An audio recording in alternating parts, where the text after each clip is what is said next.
The result in midweek means it's the second season succession you've made it into the Champions League semi-finals. First time the club's achieved that.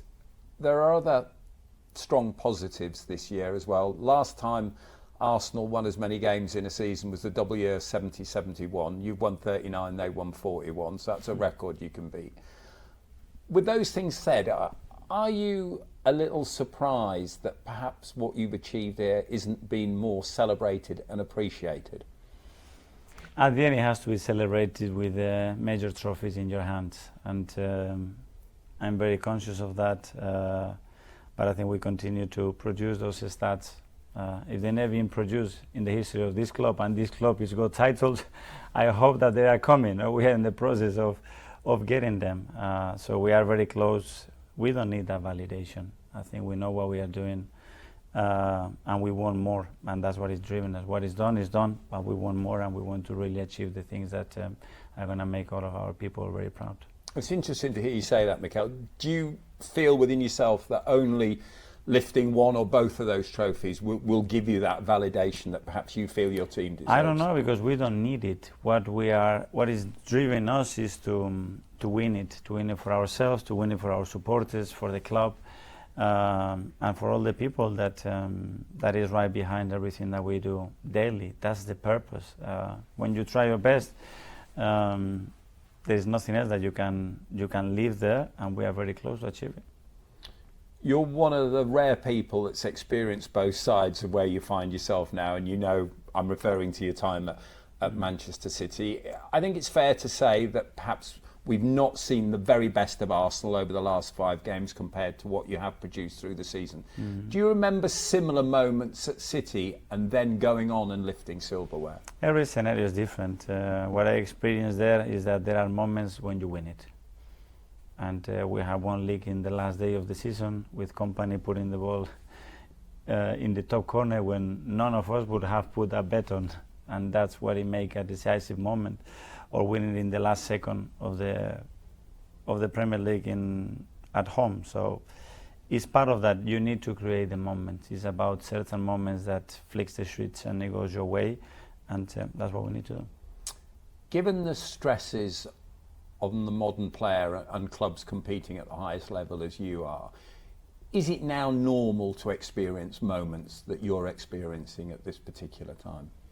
Well, I think that's the moment that we want, and we have earned it through our work and how much we have put into it. So now it's just embracing the opportunity, going for it, and understanding that all the hard work that you've done is now to enjoy and deliver the next bit.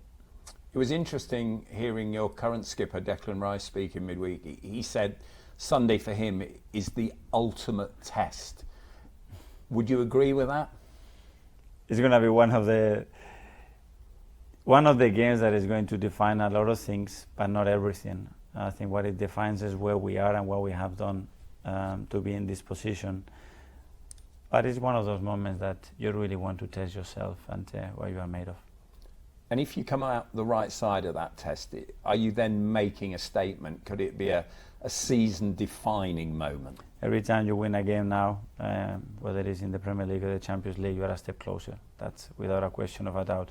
It's going to leave your mood. You believe you are in a stronger position, which means that you are closer to the objective. Does the position you go into in the game, 6 points clear, does it tell you and the wider world that you are now much closer to the Manchester City that was taking all before them? Oh, we're in the position that we want to be, and we want to be in a stronger position at the end of that match.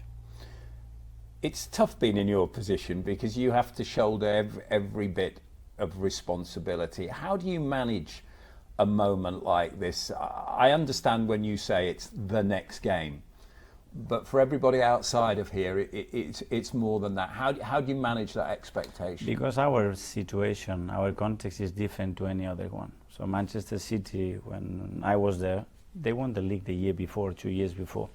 Or Bayern Munich, if they don't win it this year, they're going to win it the next year. Barcelona, Real Madrid, we haven't won it for 22 years.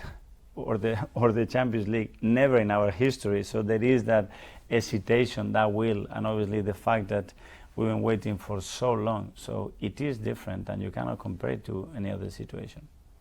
One of the things I think is interesting about watching you, you're clearly a winner. You don't like losing. You're passionate. You have desire. Sometimes not everybody can have those qualities with him. Is it sometimes problematic sometimes for some of your players to see that desire in you and match it because of how much you want it? I don't demand them to match it. I think everybody has to live this profession and his passion in the right way, the way that he can deliver his best. That's the only thing that we demand. You have to bring your best every single day to make us stronger. How you do it, that goes with your personality, your character, your experience, and you don't have to impose that.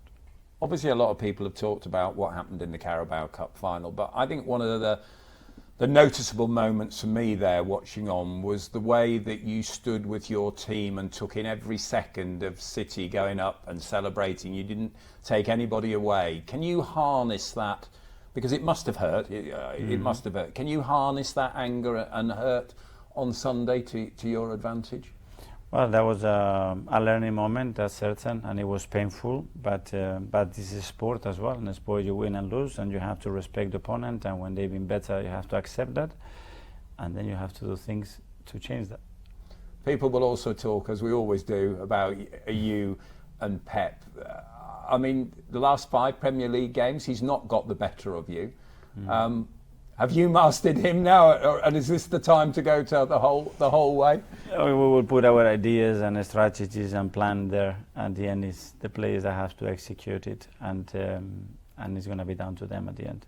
Just to finish on you and your players, it's been a long season, and you've achieved a lot, but it takes physical and mental strength to do that, and sometimes those levels, it's normal in any walk of life, can dip. But is this a moment where everybody has to dig exceptionally deep to bring something to this club that hasn't, as you've said, been done for 22 years? Do you need to go through the pain barrier both mentally and physically? Yes, and we've been doing that for many months already, and with the circumstances that we had with our injuries as well. So that's the reason that we are where we are right now, and now to go and achieve what we want to do, probably it's going to require something extra, and we are more than prepared to do so.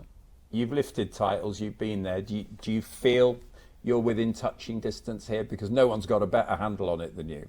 Yes, and we're going to do everything we possibly can to achieve it. So that picture is in my head constantly. Mikel, appreciate your time. Thank you so much.